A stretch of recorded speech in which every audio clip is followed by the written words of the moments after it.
Our grandparents lived in huts. And these huts they lived in, it was easier because it was soil and this would happen. So we are easily dying off. And this is why you find many people have allergies, they have things they can't cure. And then our attitude towards soil, it is very dirty. If a child even steps in the soil without slippers, is nicely slapped. You go back and wear your slippers. And that is how we've lost our connection to the environment. And that is how we haven't protected the environment in which we live. Taken it for granted, we haven't nurtured it, and in the end, it's not nurturing us.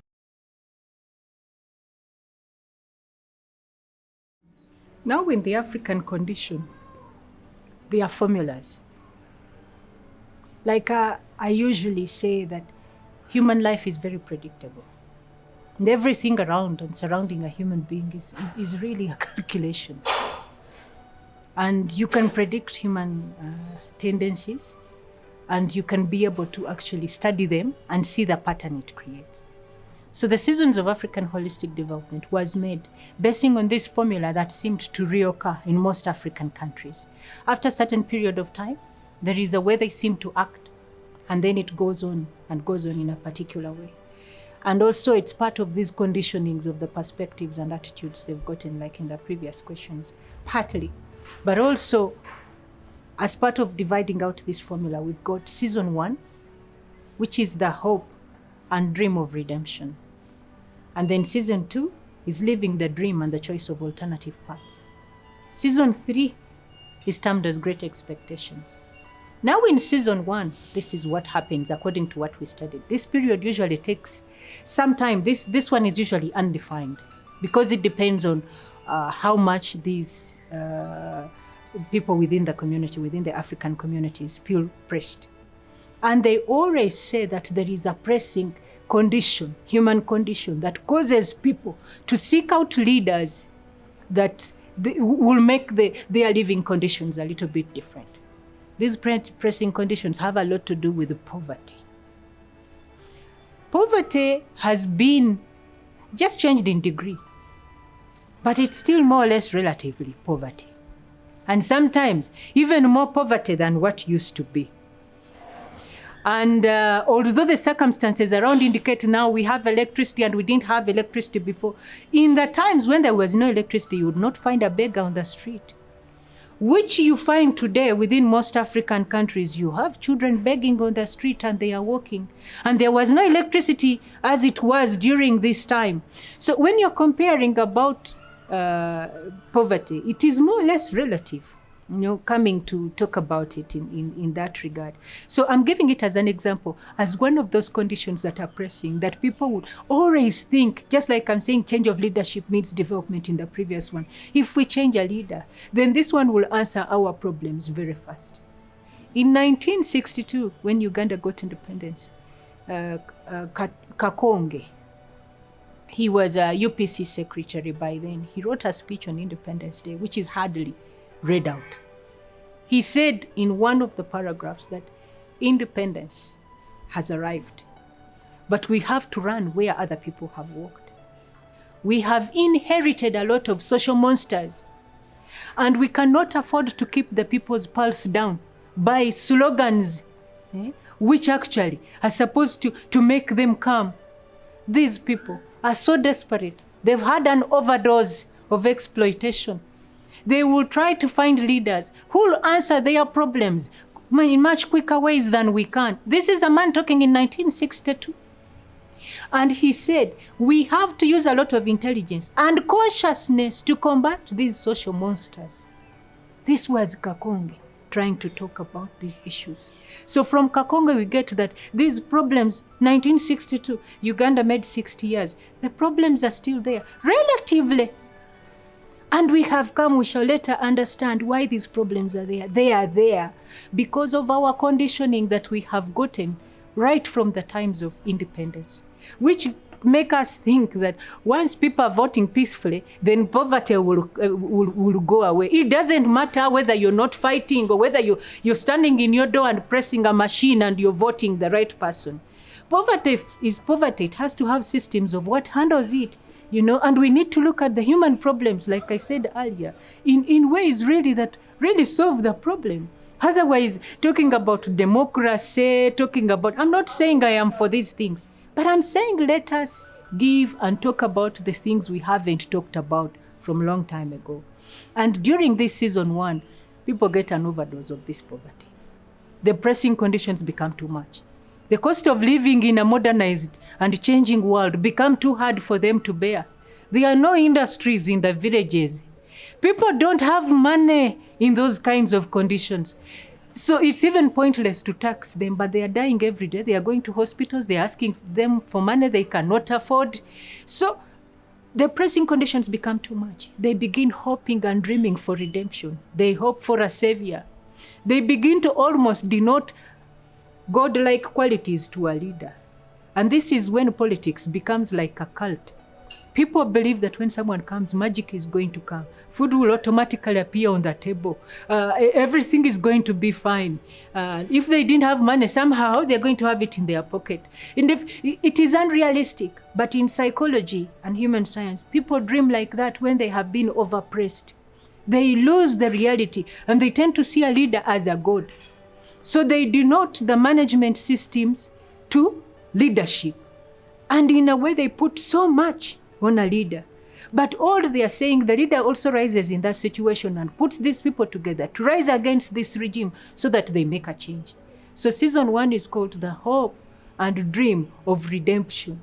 Then season 2, once they get there, season 2 is called living the dream and the choice of alternative paths. When they get there, it is like Uhuru. I do what I want. Don't tell me. We fought. We gave you the vote. We did this. That season lasts about 25 years, season 2. But there are so many groups divided.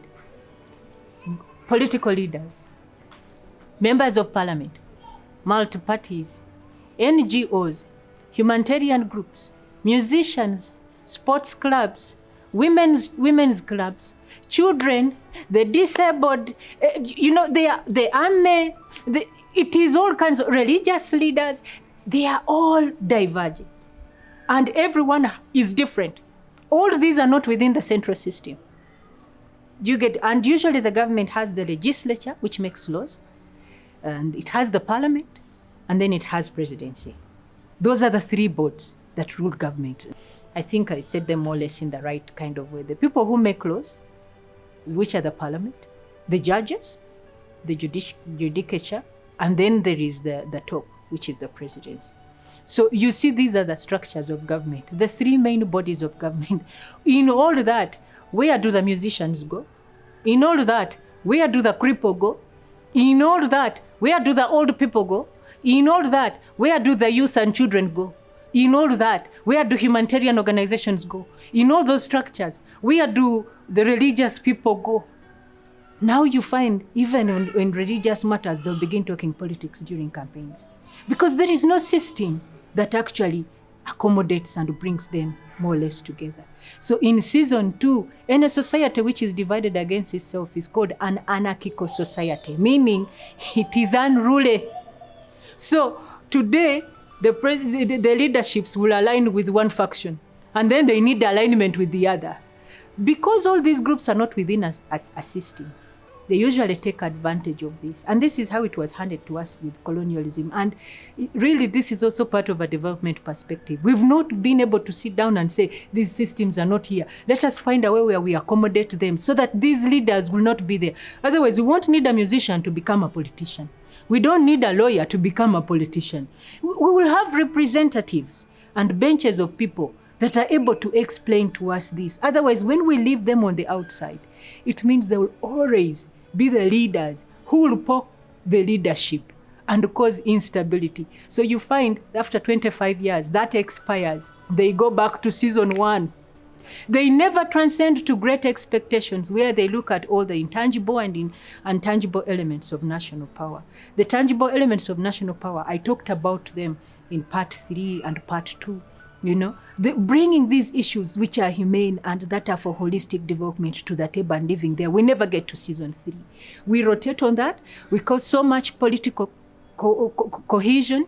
Then one group which is out of the system liaises with another, then they form a status quo to try and get off this one, and we go back after 25 years and we are in this quagmire of moving up and down. During this season, because we have those three bodies, you find those three bodies are also independent. They are not, that is the parliament, the justice system, and then the presidency. They are not in a circular form that this one handles and then this one goes. Everybody is more or less independent by whatever laws and regulations that guide them. So now you find there isn't a central way that puts all these leaders in community together. The parliament is just a fraction of the number of leaders that are within society. It's not fully representative. And then we give it so much money. Then when we give it money, quarter of that to develop a small-scale industry at the bottom may need 9 to 12 million. And then people will maybe make molasses, and then they can work. One community works with another. Small handcrafted machines which can be made in Katwe. But then we have to boost the members of parliament. And because the tension is too much, leaders do not have time to sit and contemplate these things. You're sitting, this one is bringing this, that one is bringing this. So it affects even the system of communication. From level 1, level 2, level 3 going up, messages can come from level 1 and go straight to leadership at the bottom. Then the leadership straight away answers, straight away going to this. Before you know it, every level is really pushing messages to the top. And then you get what we call a leadership strangle neck. That is what they call strangling leadership. So a leader ends up not being happy. He's enslaved by the people he's ruling, almost to a point of not being a human being. Somehow they put so much onto a leader because they mistake a leader to be a system of management. How much can a human being do, even if he was Superman? Honestly, how much? This is like creating magic. Like I said, the political system is almost like a cult. You believe in someone unquestionably, for as long as you believe in them. But even realistically, when certain things can't happen, you can't give them the space. All you want is them to give you because you did this and this. And this becomes this, and it becomes a man-eat-man society. Mostly when we talk of leadership, most people want to rush to top leadership like presidency. You look at the LC5 chairman person in your village or in your community. We talked to one in our community, and he was like, I'm tired. I cannot do this job again. And I said, Mr. Chairman, what is the problem? And he said, today I have had 10 people calling me, asking me for money because they voted me. Someone died. Another one is getting married. And this one is telling me the child is sick. How can I be the economic system simply because they voted me? And I was like, but they voted you. You're supposed to be... No. People's mentality should change. Now there is this project, let them work. Ours is to bring such situations that bring development nearer to them. But they must work to be able to get it. So you find this leadership strangle neck. It makes leaders very unhappy. Then you find if they've elected you today, and then you haven't satisfied all the people who voted you and their interests. Then now you're in chains. You are slave in chains, invisible chains. You can't breathe, and next the society will ostracize you for having eaten their money and not given them a bit. They voted you and you didn't finish their problems. These perspectives of development have to change because the leaders are not happy, and neither the people that they lead. Now who's happy and who's supposed to create happiness here? So these kinds of things, if we were to correct them, we need to have, if I was to suggest something to correct this situation, it would be something like, let us have all these leaderships within what they call parliament. And then let's have first house, second house, third house, fourth house of parliament, up to the sixth, with different kinds of leaders, figuring out different, so that we do not have any more room to say that we do not have a forum on which to discuss humanitarian grounds. These systems will be there. You are a religious leader. You're supposed to know exactly, what these human needs are supposed to be and what these values are supposed to be. Have a bench in parliament. Let it be restructured so that these conditions, in other words, it is a lie that there will ever be such a time where a leader would be loved totally. And people will say, please stay and rule us. It is never going to be there. Because you can automatically see the conditioning of the system sets it in such a way that the human conditions will always remain. So they will always prick and agitate leadership, to be able to do that.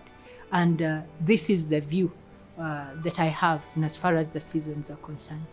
And the seasons of African holistic development, in order to transcend, we need to look at what is not working and replace it. Just like in terms of economics, we need to replace the macroeconomics that we get only stops at the people who can pay taxes. 65% of people who can't pay taxes are in villages. Subsistence farming, you can't even get to aggregate it and form it into anything. There we need the formation of a micro economy at the grassroots and small scale industries. So that is my view. The solution to all the problems we've ever had as the African continent and humanity at large is consciousness of our actions and the way we are acting and of what we are not doing.